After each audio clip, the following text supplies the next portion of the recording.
Assalamualaikum warahmatullahi wabarakatuh.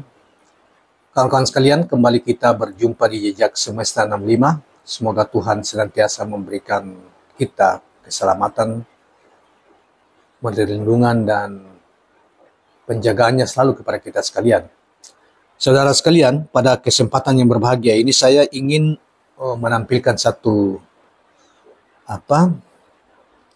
hasil survei Pilpres 2024 dari sebuah lembaga survei yang kelihatannya saudara sekalian berbeda dengan lembaga survei yang lain seperti Indobarometer maupun Tracking dan lain sebagainya, atau yang lain-lain yang menempatkan Prabowo sudah Foxpol misalnya sudah menempatkan Prabowo ada 51%, ada 46%, Indobarometer kemudian rata-rata di atas 40%,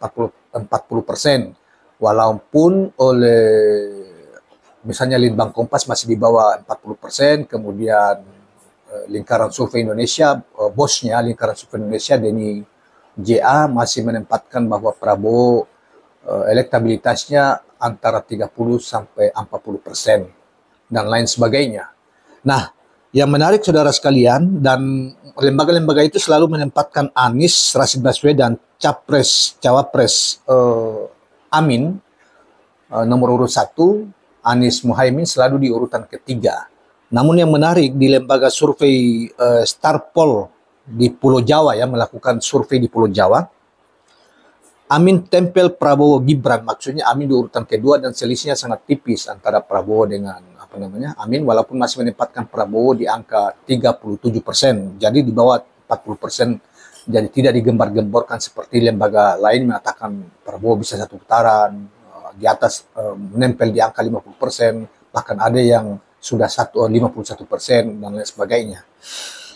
Nah, oleh karena itu saudara sekalian, walaupun kita sepenuhnya tidak mempercayai survei ini, lembaga-lembaga survei, karena selalu bertolak belakang dengan polling, kita lebih percaya polling, yang dimana polling itu melibatkan ratusan ribu voters, ada yang puluhan ribu ya, dan selalu menempatkan umumnya polling-polling itu, termasuk polling-polling di Twitter yang diadakan oleh para pendukung Prabowo maupun pendukung Ganjar, selalu saja menempatkan Anies Muhaimin sebagai pemenang polling dengan voter yang begitu besar ya, ratusan ribu, seperti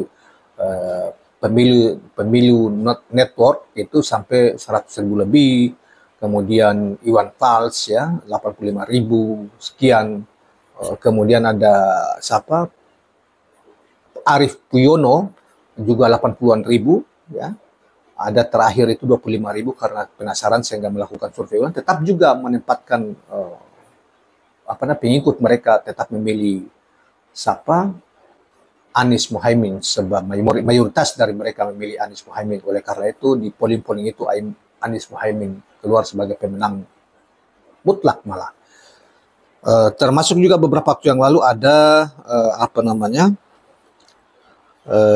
ILC, salah satu program yang terkenal, bahkan di SCTV ya, itu juga masih tetap Amin. Cuma ILC itu selisihnya nyaris tidak sampai 1%, Ganjar Mahfud masih unggul, tetapi nyaris tidak sampai 1% selisihnya dengan Anies Muhaimin, sementara Prabowo jauh tertinggal.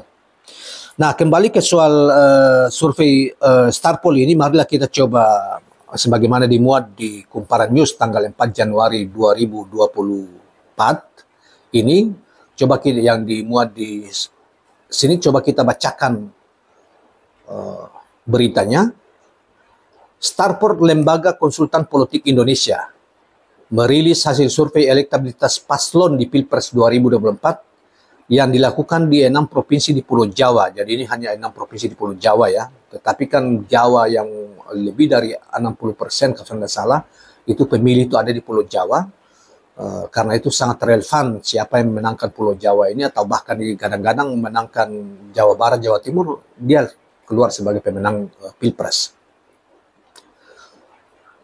Yang diadakan pada tanggal 2, yang diadakan pada kurun waktu 10 Desember sampai 24 Desember 2023. Hasilnya pasangan nomor urut 2 Prabowo Subianto Gibran Rakabuming Raka menempati posisi teratas, ditempel oleh pasangan nomor urut 1 Anies Baswedan Muhaimin Iskandar Amin di posisi kedua.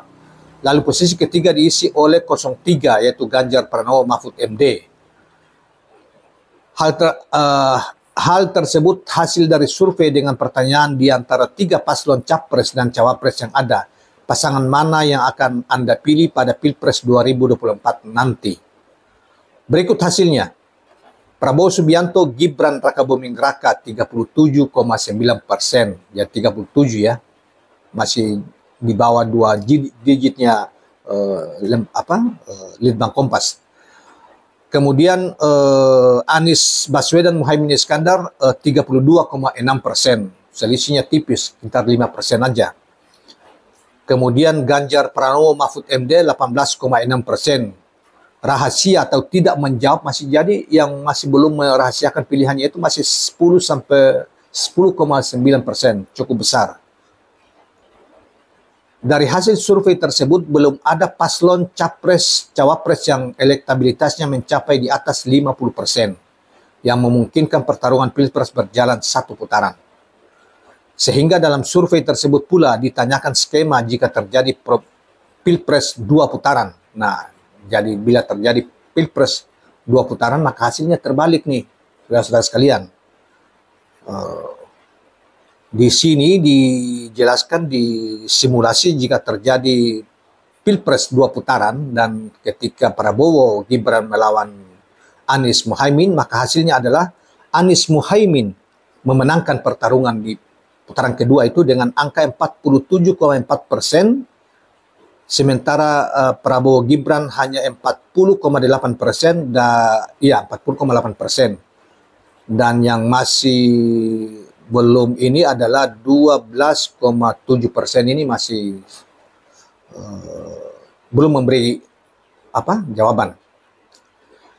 Jadi jika pasangan Anies Caimin dan Prabowo Gibran yang lolos ke putaran kedua, menurut survei ini maka Anies Caimin akan keluar sebagai pemenang.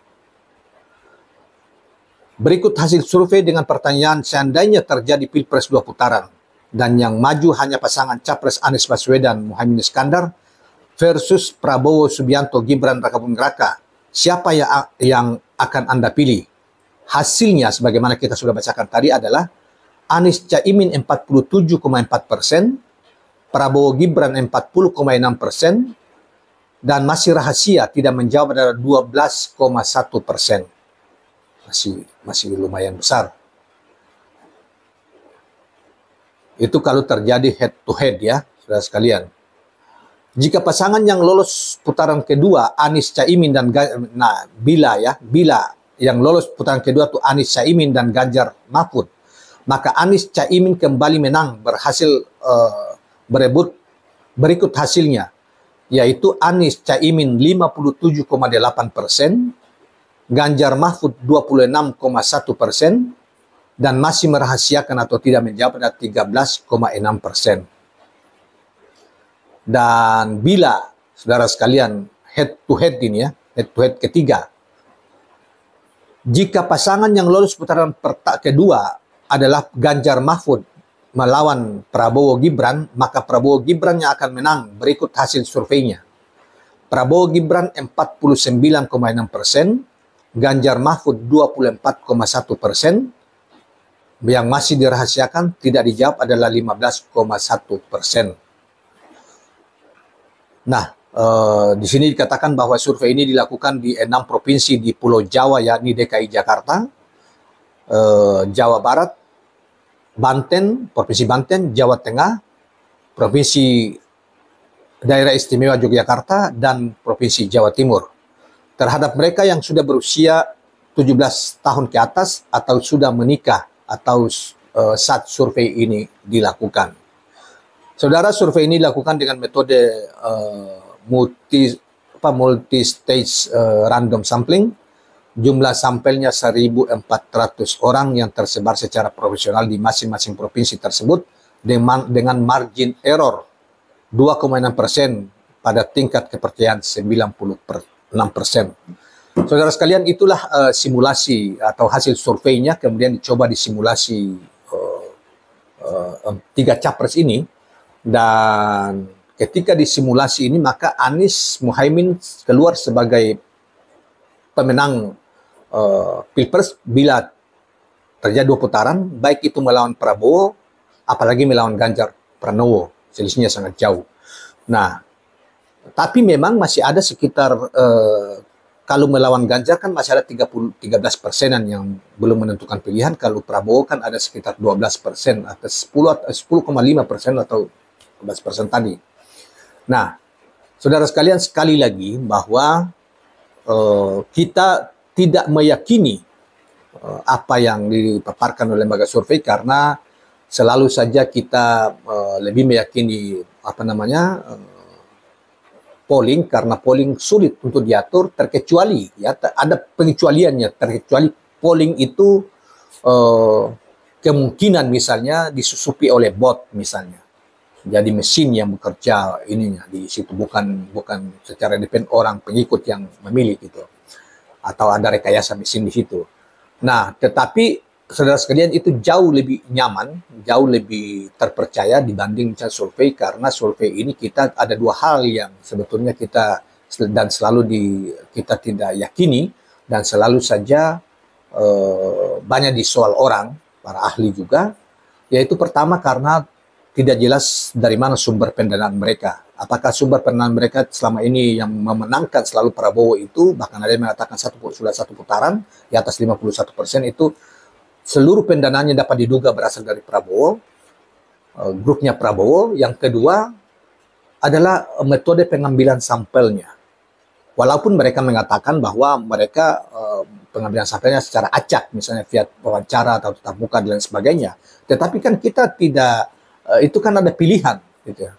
Apalagi ada izin yang diarahkan ketika mereka melakukan survei itu, diarahkan oleh ketua-ketua RT di lapangan, di bawah, atau palura. Apalagi itu, jadi sulit untuk kita percaya hasil survei yang murni, dan sudah terbukti bahwa beberapa kasus sebetulnya itu lembaga-lembaga survei banyak yang keliru, terutama yang terkenal itu misalnya adalah Pilpres Jawa Barat, Pilgub Jawa Barat maupun Pilgub DKI yang paling telanjang adalah Pilgub DKI yang lalu, di mana lembaga-lembaga survei yang mainstream sekarang ini yang mengatakan Prabowo sudah satu putaran, bahkan mendekati 50%, seperti Burhanuddin Muhtadi, tracking dan sebagainya waktu itu, termasuk LSI, itu selalu menempatkan Anies di urutan ketiga di Pilgub DKI 2017 yang lalu, dan Ahok diyakini keluar sebagai pemenangnya waktu itu. Namun ternyata seluruh menjungkir balikan hasil survei mereka, di mana Anies keluar sebagai pemenang telak, mengalahkan secara telak incumbent Ahok pada waktu itu di DKI Jakarta. Saudara sekalian, inilah yang kita hadirkan pada kesempatan yang berbahagia ini. Mudah-mudahan bermanfaat sebagai hiburan saja dan sebagai preferensi untuk menganalisa, mungkin saja sebagai hiburan dan sekaligus sebagai pengetahuan aja kalau ada yang percaya. Nah, karena kita juga tidak tahu lembaga yang menyodorkan data juga siapa di belakang mereka dan mendanai mereka, kita tidak tahu. Nah, demikianlah kawan-kawan sekalian, jangan lupa subscribe, like, dan share channel ini. Assalamualaikum warahmatullahi wabarakatuh.